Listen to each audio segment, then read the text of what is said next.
سلسلہ ہدایت قرآن، سنت اور اہل بیت علیہم السلام میں خوش آمدید۔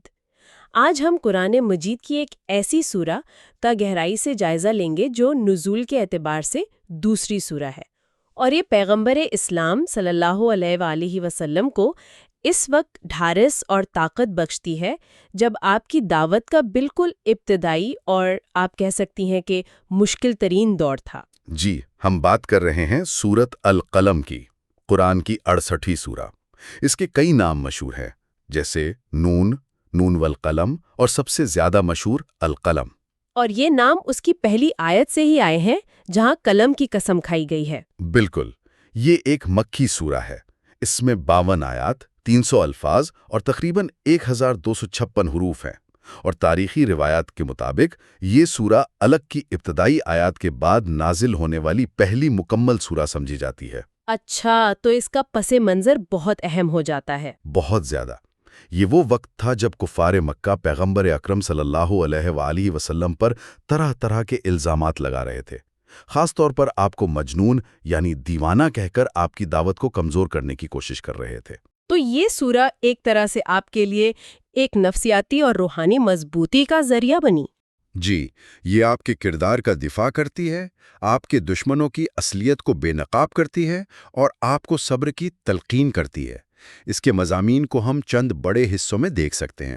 جی، پہلے تو قلم کی قسم کے ذریعے علم کی عظمت کا بیان اور رسول اللہ صلی اللہ علیہ وسلم کے اخلاق عظیمہ کا دفاع، پھر آپ کے مخالفین کی پست صفات کا ایک نفسیاتی تجزیہ ہے۔ اچھا، اور پھر وہ اصحاب الجنہ یعنی باغ والوں کا مشہور قصہ بھی ہے۔ جی، وہ ایک تنبیہ کے طور پر ہے۔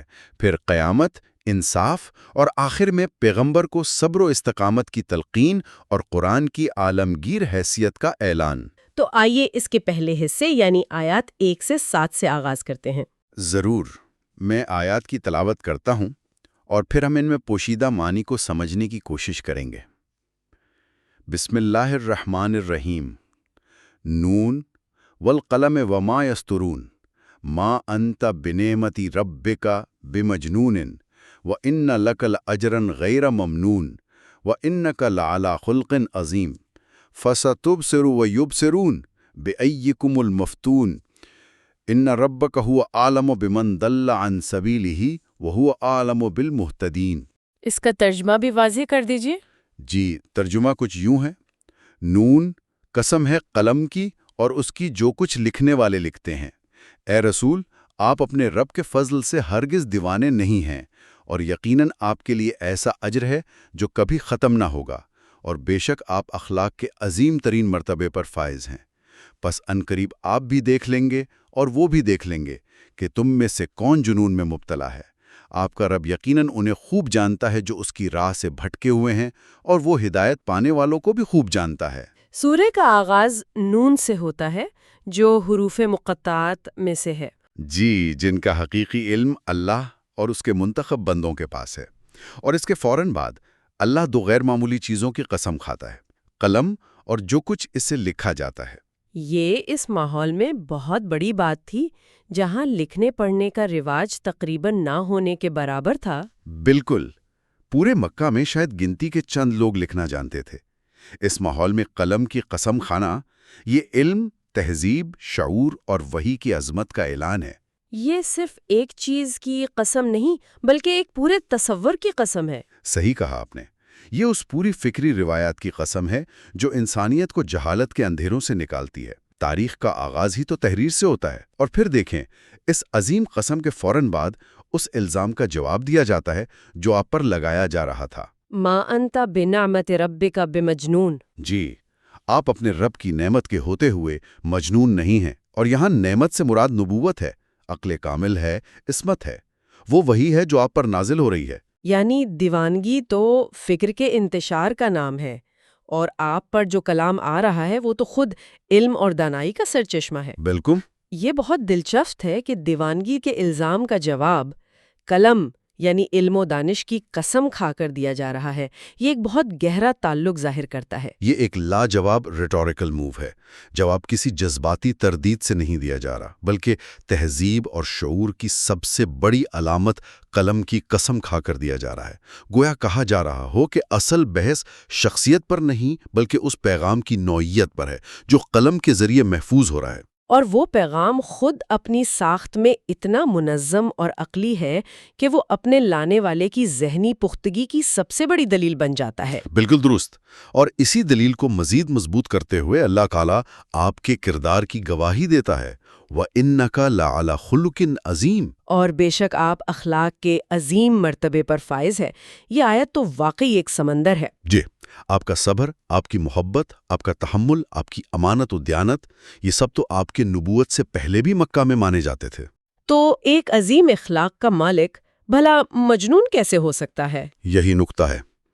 بہترین کردار ہمیشہ بہترین اور متوازن عقل کی عکاسی کرتا ہے، جیسا کہ خود پیغمبر اکرم صلی اللہ علیہ وآلہ وسلم نے فرمایا، انما بعثت لاتمم مکارم الاخلاق۔ میں بہترین اخلاقی اقدار کی تکمیل کے لیے ہی بھیجا گیا ہوں۔ جی، پھر فرمایا کہ وقت خود فیصلہ کر دے گا کہ اصل میں جنون میں کون مبتلا ہے۔ ایک روایت میں آتا ہے کہ جب قریش نے دیکھا کہ پیغمبر صلی اللہ علیہ وآلہ وسلم امام علی علیہ السلام کو بہت عزت اور محبت دیتے ہیں تو انہوں نے تانا زنی کی۔ اچھا، کہ محمد صلی اللہ علیہ وآلہ وسلم ان پر فریختہ ہو گئے۔ اس پر یہ آیات نازل ہوئیں کہ خدا بہتر جانتا ہے کہ کون گمراہ ہے اور کون ہدایت یافتہ۔ تو پیغمبر کے بلند کردار اور پیغام کی عقلی بنیاد قائم کرنے کے بعد اب قرآن کا رخ مخالفین کی طرف مڑتا ہے۔ جی، اور جو تصویر کشی یہاں کی گئی ہے وہ انتہائی تفصیلی اور عبرتناک ہے۔ آئیے آیات 8 سے 16 دیکھتے ہیں۔ فَلَا تُطِعْ الْمُكَذِّبِينَ وَدُّوا لَوْ تُدْهِنُ فَيُدْهِنُونَ وَلَا تُطِعْ كُلَّ حَلَّافٍ مَّهِينٍ هَمَّازٍ مَّشَّاءٍ بِنَمِيمٍ مَّنَّاعٍ لِّلْخَيْرِ مُعْتَدٍ أَثِيمٍ عُتُلٍّ بَعْدَ ذَلِكَ زَنِيمٍ أَن كَانَ ذَا مَالٍ وَبَنِينَ إِذَا تُتْلَىٰ عَلَيْهِ آيَاتُنَا قَالَ أَسَاطِيرُ الْأَوَّلِينَ سَنَسِمُهُ عَلَى الْخُرْطُومِ۔ ترجمہ بھی بیان کر دیجیے گا۔ لہٰذا آپ ان جھٹلانے والوں کی بات ہرگز نہ مانیں۔ وہ تو چاہتے ہیں کہ آپ کچھ ڈھیلے پڑ جائیں تو وہ بھی ڈھیلے پڑ جائیں، اور آپ کسی بھی ایسے شخص کے کہنے میں نہ آئیں جو بہت قسمیں کھانے والا، بے وقار، عیب جو، چغلیاں کھاتا پھرنے والا، بھلائی سے روکنے والا، حد سے گزرنے والا، بد کردار، تند خو اور ان سب کے علاوہ بدذات بھی ہے، صرف اس لیے کہ وہ مال اور بیٹوں والا ہے۔ جب اسے ہماری آیات سنائی جاتی ہیں تو کہتا ہے یہ تو پہلے لوگوں کے افسانے ہیں، عنقریب ہم اس کی سن پر داغ لگائیں گے۔ یہاں سب سے پہلے ایک کمپرومائز سے روکا جا رہا ہے۔ جی، مداہنت سے۔ کفار چاہتے تھے کہ آپ ان کے بتوں کے بارے میں کچھ نرمی برتیں تو وہ بھی آپ کے خدا کے بارے میں نرمی برتیں گے۔ یعنی ایک طرح کی سودے بازی کی دعوت تھی۔ بالکل، یہ دین کے اصولوں پر سودے بازی کی دعوت تھی جسے قرآن نے سختی سے رد کر دیا۔ اور اس کے بعد قرآن ایک خاص مخالف کی 9 اخلاقی برائیوں کی ایک فہرست پیش کرتا ہے۔ کہا جاتا ہے کہ یہ ولید بن مغیرہ تھا۔ جی، اکثر مفسرین نے یہی کہا ہے، اور یہ صرف ایک فہرست نہیں، یہ ایک مکمل نفسیاتی پروفائل ہے۔ اس میں گفتار کے گناہ ہیں جیسے حماز یعنی تانے دینے والا، اور مشاء بنمیم یعنی چغلیاں لگانے والا۔ کردار کی بھی خامیاں ہیں۔ جی، جیسے حلافن بہت قسمیں کھانے والا، مہینن یعنی بے وقار، اتلن تندخو اور کینہ پرور، اور زنیمن یعنی بدذات۔ اور پھر اعمال کی برائیاں ہیں، مناع للخیر بھلائی سے روکنے والا، معتدن حد سے تجاوز کرنے والا، اور اسیم یعنی گنہگار۔ یہ بہت دلچسپ ہے کہ قرآن نے ان کے عقائد سے زیادہ ان کے کردار کی خامیوں پر زور دیا ہے۔ کیا اس میں یہ سبق ہے کہ برے کردار کا انسان حق بات کو قبول نہیں کر سکتا؟ آپ نے بالکل صحیح نقطہ اٹھایا ہے۔ قرآن یہاں صرف ان کے شرک پر تنقید نہیں کر رہا، بلکہ ان کی پوری شخصیت کا پوسٹ مارٹم کر رہا ہے۔ اور اس میں گہرا سبق یہی ہے کہ حق کو قبول نہ کرنے کی وجہ اکثر علمی اختلاف نہیں ہوتا، اچھا، بلکہ کردار کی گہرائی میں بیٹھی ہوئی خرابیاں ہوتی ہیں۔ حسد، تکبر، دوسروں کو نیچا دکھانے کی عادت، یہ چیزیں انسان کے دل پر قفل لگا دیتی ہیں۔ تو گویا قرآن یہ کہہ رہا ہے کہ جس پیغام کی مخالفت ایسے کردار کے لوگ کر رہے ہوں، اس پیغام کی سچائی پر غور کرو۔ بالکل۔ اور ان تمام برائیوں کی جڑ کیا ہے؟ اگلی آیت بتاتی ہے، ان کانا ذا مال و بنین صرف اس لیے کہ اس کے پاس مال اور بیٹے ہیں؟ جی، یعنی دولت اور طاقت کا غرور اسے اس پستی میں لے گیا ہے، اور اسی غرور کا نتیجہ ہے کہ جب اللہ کی آیات اس کے سامنے پڑھی جاتی تو وہ انہیں پہلے لوگوں کے افسانے کہہ کر مسترد کر دیتا۔ اور اسی تکبر کے جواب میں اللہ نے ایک بہت سخت دھمکی دی ہے۔ جی، ایک ایسی دھمکی جو عرب معاشرے میں سب سے بڑی ذلت سمجھی جاتی تھی۔ سنسموہ علی الخرطوم، عنقریب ہم اس کی سونڈ پر داغ لگائیں گے۔ یہاں تحقیر کے لیے خرطوم یعنی سونڈ کا لفظ استعمال ہوا ہے، جو عام طور پر انسان کے لیے استعمال نہیں ہوتا۔ ناک تو عزت کی علامت سمجھی جاتی ہے۔ صحیح، اور اس پر ہمیشہ رہنے والا داغ لگانا یہ دائمی رسوائی اور ذلت کا اعلان ہے۔ اس نفسیاتی پروفائل کے بعد قرآن ایک کہانی سناتا ہے تاکہ یہ سمجھا سکے کہ اس غرور اور ناشکری کا انجام کیا ہوتا ہے۔ جی، اصحاب الجنہ یعنی باغ والوں کا مشہور قصہ، انا بلوناہم کما بلونا اصحاب الجنہ۔ اللہ فرماتا ہے کہ ہم نے ان مکہ والوں کو اسی طرح آزمایا جس طرح ہم نے باغ والوں کو آزمایا تھا۔ قصہ یوں ہے کہ ایک نیک شخص کا ایک سرسبز باغ تھا اور وہ اپنی فصل کا ایک حصہ غریبوں اور مسکینوں کے لیے ضرور نکالتا تھا۔ لیکن اس کے انتقال کے بعد اس کے بیٹوں نے کچھ اور ہی سوچا۔ جی، انہوں نے منصوبہ بنایا کہ والد صاحب تو سادہ تھے، ہم یہ پیداوار غریبوں کو دے کر کیوں ضائع کریں۔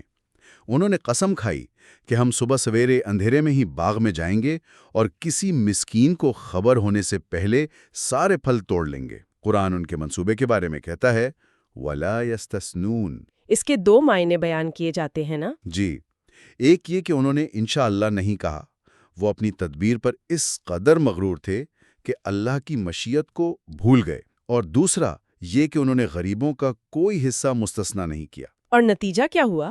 رات کو جب وہ سو رہے تھے، اللہ کی طرف سے ایک آسمانی آفت آئی اور اس نے پورے باغ کو جلا کر سیاہ راکھ کا ڈھیر بنا دیا۔ کسریم۔ صبح جب وہ وہاں پہنچے تو پہچان ہی نہ سکے۔ وہ کہنے لگے انا لضالون، ہم راستہ بھٹک گئے ہیں۔ لیکن جب انہیں یقین ہو گیا کہ یہ انہی کا باغ ہے تو حقیقت کھلی۔ جی، بل نحن محرومون۔ نہیں، ہم راستہ نہیں بھٹکے، ہم تو محروم کر دیے گئے ہیں۔ یہ کہانی دولت، شکر گزاری اور بخل کے بارے میں ایک گہرا سبق ہے۔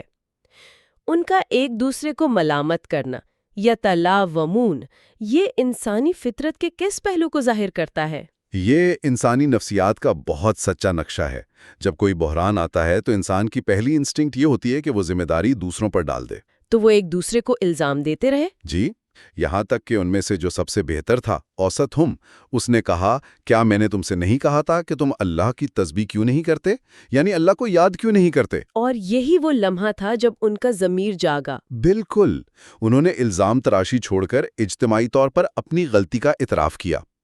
قالوا سبحان ربنا انا كنا ظالمین۔ انہوں نے کہا پاک ہے ہمارا پروردگار، بے شک ہم ہی ظالم تھے۔ تو کیا ان کی توبہ قبول ہوئی؟ روایات میں آتا ہے کہ چونکہ انہوں نے خلوص دل سے توبہ کی، اللہ نے ان کی توبہ قبول کی اور انہیں اس سے بہتر باغ عطا فرمایا۔ اور یہ قصہ اس تنبیہ پر ختم ہوتا ہے کہ دنیا کا عذاب ایسا ہی ہوتا ہے اور آخرت کا عذاب تو اس سے کہیں بڑا ہے۔ باغ والوں کی اس مثال کے بعد گفتگو دوبارہ آخرت کے انصاف کی طرف پلٹتی ہے۔ جی، اور قرآن مشرکین کے اس عجیب دعوے کو چیلنج کرتا ہے کہ اگر آخرت ہوئی بھی تو وہ وہاں مسلمانوں سے بہتر مقام پر ہوں گے۔ ان للمتقین عند ربہم جنات النعیم۔ آیات کا آغاز ایک اصول سے ہوتا ہے کہ پرہیزگاروں کے لیے ان کے رب کے پاس نعمتوں بھری جنتیں ہیں۔ اور پھر فوراً ایک سوال آتا ہے، جی، افنجعل المسلمین کالمجرمین، کیا ہم فرما برداروں کو مجرموں جیسا کر دیں گے؟ یہ کیسا فیصلہ ہے جو تم کرتے ہو؟ اس کے بعد قرآن ان کے دعوے کی بنیادوں پر 4 عقلی سوالات کرتا ہے۔ پہلا یہ کہ کیا تمہارے پاس کوئی آسمانی کتاب ہے؟ جی، ام لکم کتاب فیہ تدرسون، جس میں تم یہ پڑھتے ہو کہ تمہیں جو چاہو گے ملے گا۔ دوسرا، کیا اللہ سے کوئی عہد و پیمان ہے؟ ام لکم ایمان علینا، یا کیا تم نے ہم سے کوئی قسمیں لے رکھی ہیں جو قیامت تک باقی رہیں گی؟ پھر تیسرا سوال، سلہم ایہم بذالک زعیم، ان سے پوچھو تم میں سے اس بات کا ضامن کون ہے؟ اور چوتھا، کیا تمہارے کوئی شریک ہیں؟ جی، ام لہم شرکا، اگر ہیں تو لے آئیں اپنے شریکوں کو۔ یہ سوالات ان کے دعوے کو مکمل طور پر بے بنیاد ثابت کر دیتے ہیں۔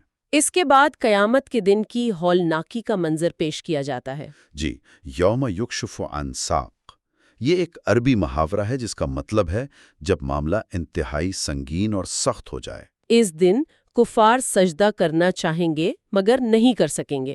جی، ان کی کمریں اکڑ جائیں گی اور ذلت ان پر چھا جائے گی، کیونکہ دنیا میں جب وہ صحیح سالم تھے اور انہیں سجدے کی دعوت دی جاتی تھی تو وہ تکبر کرتے تھے، اور اس کے بعد اللہ ایک شدید دھمکی دیتا ہے، فَذَرْنِي وَمَن يُكَذِّبُ بِهَذَا الْحَدِيثِ، پس مجھے اور اس کلام کو جھٹلانے والے کو اکیلا چھوڑ دو۔ اور پھر عذاب استدراج کا تصور آتا ہے، سَنَسْتَدْرِجُهُم مِّنْ حَيْثُ لَا يَعْلَمُونَ، ہم انہیں بتدریج وہاں سے پکڑیں گے جہاں سے انہیں خبر بھی نہ ہوگی۔ جی، امام جعفر صادق علیہ السلام اس کی تشریح میں فرماتے ہیں کہ جب بندہ کوئی گناہ کرتا ہے اور اللہ اسے اس کے بدلے ایک نئی نعمت عطا کرتا ہے، اچھا، اور وہ اس نعمت کی وجہ سے استغفار کرنا چھوڑ دیتا ہے، تو یہی استدراج ہے۔ اللہ اسے ڈھیل دیتا ہے، یہاں تک کہ اچانک پکڑ لیا جاتا ہے۔ یہ عذاب استدراج کا تصور بہت گہرا اور خوفناک ہے۔ ایک عام انسان ایک نعمت اور ایک بتدریج پکڑ میں کیسے فرق کر سکتا ہے؟ دیکھیں، امام علیہ السلام کا فرمان ہی کلیدی ہے۔ اگر نعمت شکر گزاری اور عاجزی کی طرف لے جا رہی ہے اور انسان اپنے گناہوں کو نہیں بھولتا تو وہ رحمت ہے۔ لیکن اگر وہ اسے اپنا حق سمجھ کر مزید سرکشی کرتا ہے تو وہی نعمت اس کے لیے بتدریج تباہی کا سامان بن رہی ہوتی ہے۔ یہ ایک طرح سے خود احتسابی کا پیمانہ ہے۔ بالکل، اور اس گفتگو کے آخر میں پھر وہی سوالات دہرائے جاتے ہیں کہ کیا آپ ان سے کوئی اجرت مانگ رہے ہیں یا کیا ان کے پاس غیب کا علم ہے؟ جی، جو یہ ثابت کرتا ہے کہ ان کی مخالفت کی کوئی عقلی بنیاد نہیں ہے۔ اب ہم سورہ کے آخری حصے پر پہنچتے ہیں جہاں اللہ تعالیٰ اپنے پیغمبر صلی اللہ علیہ وآلہ وسلم کو صبر اور استقامت کی تلقین کرتا ہے۔ جی، اور ایک عظیم پیغمبر کی مثال بھی دیتا ہے، فَاصْبِرْ لِحُکْمِ رَبِّكَ وَلَا تَكُنْ كَصَاحِبِ الْحُوتِ وَمَا هُوَ إِلَّا ذِكْرٌ لِلْعَالَمِينَ، پس اے رسول اپنے رب کے حکم کے انتظار میں صبر کریں اور مچھلی والے یعنی حضرت یونس علیہ السلام کی طرح نہ ہو جائیں۔ حضرت یونس علیہ السلام نے بے صبری کا مظاہرہ کیا تھا۔ جی، انہوں نے اپنی قوم کے ایمان نہ لانے پر اللہ کے حکم کا انتظار کیے بغیر وہاں سے ہجرت کی۔ یہ کوئی گناہ نہیں تھا بلکہ ترک اولیہ تھا، یعنی ایک بہتر کام کو چھوڑ دینا۔ اور اس کی وجہ سے انہیں مچھلی کے پیٹ میں جانا پڑا۔ جی، جہاں انہوں نے اپنی غلطی کا اعتراف کیا اور اللہ نے اپنی رحمت سے انہیں بچا لیا۔ یہاں پیغمبر اکرم صلی اللہ علیہ وآلہ وسلم کو نصیحت کی جا رہی ہے کہ دعوت حق کا راستہ صبر آزما ہے۔ اور اس کے بعد آخری 2 آیات میں کفار کی نفسیاتی حالت کا حتمی نقشہ کھینچا گیا ہے۔ جی، وَإِنْ يَكَادُ الَّذِينَ كَفَرُوا لَيُزْلِقُونَكَ بِأَبْصَارِهِمْ لَمَّا سَمِعُوا الذِّكْرَ، اور جب کفار اس ذکر یعنی قرآن کو سنتے ہیں تو قریب ہے کہ اپنی غضبناک نظروں سے آپ کے قدم اکھاڑ دیں۔ یہ ان کی شدید نفرت، حسد اور بے بسی کا بیان ہے۔ ان کے پاس دلیل نہیں ہے تو وہ اپنی آنکھوں سے آپ کو کھا جانے والی نظروں سے دیکھتے ہیں۔ یہاں سے نظر بد کا تصور بھی واضح ہوتا ہے۔ جی، جسے حدیث میں العین حق کہا گیا ہے۔ یہ کوئی توہم پرستی نہیں بلکہ بعض انسانوں کی آنکھوں میں موجود ایک منفی قوت ہو سکتی ہے جو حسد یا غصے کی وجہ سے دوسروں پر اثر انداز ہوتی ہے۔ سورہ کا اختتام بہت طاقتور ہے۔ ایک طرف کفار کی شدید جذباتی اور ہنسیاتی نظریں ہیں اور دوسری طرف قرآن کو ایک عقلی یاد دہانی قرار دیا جا رہا ہے۔ یہ تضاد لاجواب ہے۔ ان کی ذاتی جذباتی نفرت کے مقابلے میں قرآن کا آفاقی، عقلی اور پرسکون پیغام، یعنی بڑے پیغام کو ذاتی حملوں سے بالاتر رہنا چاہیے۔ بالکل، دشمنی کا جواب دلیل اور نصیحت سے دیا جاتا ہے، نفرت سے نہیں۔ اور سورہ کا آخری جملہ یہی ہے، وَمَا هُوَ إِلَّا ذِكْرٌ لِلْعَالَمِينَ، اور حالانکہ یہ قرآن تمام جہانوں کے لیے صرف ایک نصیحت یعنی یاد دہانی ہے۔ بالکل۔ تو سورۃ القلم پیغمبر اسلام صلی اللہ علیہ وآلہ وسلم کے بلند اخلاق اور آپ کے مخالفین کی پست ذہنیت کے درمیان ایک واضح لکیر کھینچتی ہے۔ یہ ہمیں سکھاتی ہے کہ علم جس کی علامت قلم ہے اور کردار کی عظمت مال و اولاد کی کثرت سے کہیں زیادہ طاقتور اور پائیدار ہے۔ اور یہ کہ ناشکری اور بخل کا انجام تباہی ہے، جیسا کہ باغ والوں کے قصے میں ہم نے دیکھا۔ جبکہ صبر اور اللہ پر توکل ہی کامیابی کی کنجی ہے۔ جی، جیسا کہ حضرت یونس علیہ السلام کے واقعے سے سبق ملتا ہے اور خود پیغمبر اکرم صلی اللہ علیہ وآلہ وسلم کو تلقین کی جا رہی ہے۔ یہ سورہ قلم کی قسم سے شروع ہوتی ہے اور قرآن کو ذکر للعالمین یعنی تمام جہانوں کے لیے ایک یاد دہانی کہہ کر ختم ہوتی ہے۔ یہ پورے پیغام کو علم، دانش اور نصیحت کے دائرے میں رکھتی ہے۔ جی، یہاں ہمارے لیے سوچنے کا ایک نقطہ یہ ہے کہ جب ہماری زندگی میں مخالفت آتی ہے، جب لوگ ہم پر بے بنیاد الزامات لگاتے ہیں، تو کیا ہمارا رد عمل قلم کی طاقت یعنی علم، دلیل اور بہترین کردار پر مبنی ہوتا ہے، یا ہم بھی مخالفین کے جذباتی رد عمل میں بہہ جاتے ہیں؟ یہ سورہ ہمیں سکھاتی ہے کہ حقیقی طاقت کردار اور علم میں ہے، شور مچانے میں نہیں۔